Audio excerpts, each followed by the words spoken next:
ওপৰত আক্ৰমণ কৰা সহ্য কৰা নহ'ব এই দাদাগিৰি মানি লোৱা নহ'ব এই দাদাগিৰি বন্ধ হ'ব লাগিবই খিলঞ্জীয়া ঐক্য জিন্দাবাদ খিলঞ্জীয়া ঐক্য জিন্দাবাদ খিলঞ্জীয়া ওপৰত আক্ৰমণ কোনো কাৰণে মানি লোৱা নহ'ব এই দাদাগিৰি বন্ধ হ'ব।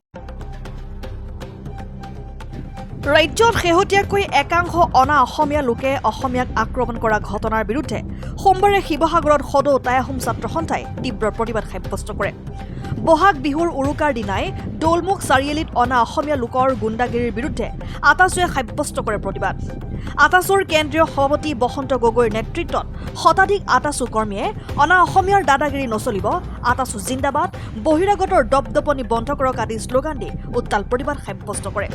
বিহুৰ পিছতে অনা অসমীয়াৰ এনে আক্ৰমণৰ বিৰুদ্ধে তীব্ৰ আন্দোলন গঢ়ি তোলা হ'ব বুলিও স্পষ্ট কৰি দিয়ে বসন্ত গগৈয়ে।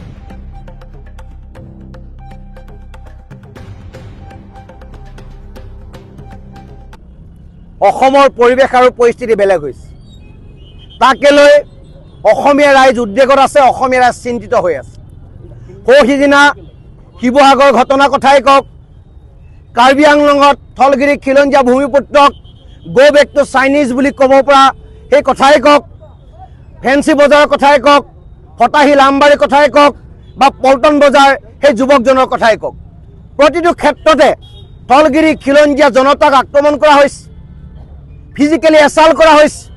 আৰু এইখন অসমত থলগিৰি খিলঞ্জীয়া ভূমিপুত্ৰই তলমূলকৈ জীয়াই থকাৰ পৰিৱেশ কোনোবাই ৰচনা কৰিব বিচাৰিছে।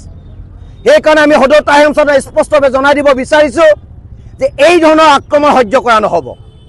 থলগিৰি খিলঞ্জীয়া জনতাৰ ওপৰত এই ধৰণৰ বৰ্বৰ আক্ৰমণ কেতিয়াও মানি লোৱা নহ'ব। আমি থলগিৰি খিলঞ্জীয়া ভূমিপুত্ৰ, এইখন অসম আমাৰ অসম, এইখন অসম স্বাভিমানী খিলঞ্জীয়া ৰাইজৰ অসম। এইখন অসমত এনেকুৱা ধৰণৰ দাদাগিৰি যদি চলে আমি কেতিয়াও এইটো মানি ল'ব নোৱাৰোঁ।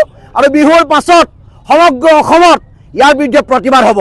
যদি এই আক্ৰমণ চলি থাকে, এই পৰিৱেশ ৰোধৰ কাৰণে যদি প্ৰশাসনে কোনো বিহিত ব্যৱস্থা গ্ৰহণ নকৰে, তেতিয়াহ'লে অসমৰ পৰিৱেশ আৰু পৰিস্থিতি আমি সম্পূৰ্ণভাৱে বেলেগ কৰি দিম। কাৰণ আমি জীয়াই থাকিব লাগিব, আমি সন্মানেৰে বসবাস কৰিব লাগিব।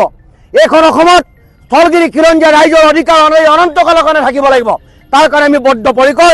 সেইকাৰণে বিহুৰ আগৰ এই উৰুকাৰ দিনা আমি সকলোৱে সংকল্পবদ্ধ হৈ আমি প্ৰশাসনক আমি স্পষ্ট বাৰ্তা দিব বিচাৰিছোঁ, যদি এই ধৰণৰ পৰিৱেশ আপোনালোকে ৰোধ নকৰে তেতিয়া থলগিৰি খিলঞ্জীয়া ৰাইজে নিজক জীয়াই ৰখাৰ স্বাৰ্থত সংগ্ৰাম হ'ব।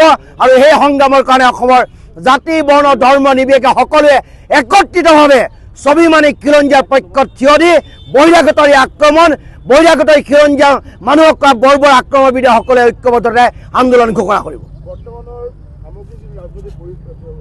যদি ৰাজনৈতিক উদ্দেশ্য প্ৰণোদিতভাৱে এনেকুৱা ধৰণৰ কৰ্মকাণ্ড কৰিছে, তেতিয়াহ'লে যিসকল ব্যক্তিয়ে এই ধৰণৰ কৰ্মকাণ্ড কৰিছে তেখেতলোকে মূৰ্খৰ চক্ৰত বাস কৰিছে। আৰু কোনোবাই যদি ভাবে যে অসমত এই ধৰণৰ পৰিৱেশ সৃষ্টি কৰি কোনোবাই ৰাজনৈতিক লাভালাভ ল'ব পাৰিব, সেই ধৰণৰ ৰাজনৈতিক লাভালাভ ল'ব নোৱাৰে। কাৰণ এইখন অসম খিলঞ্জীয়াৰ অসম, স্বাভিমানী অসমীয়াৰ অসম।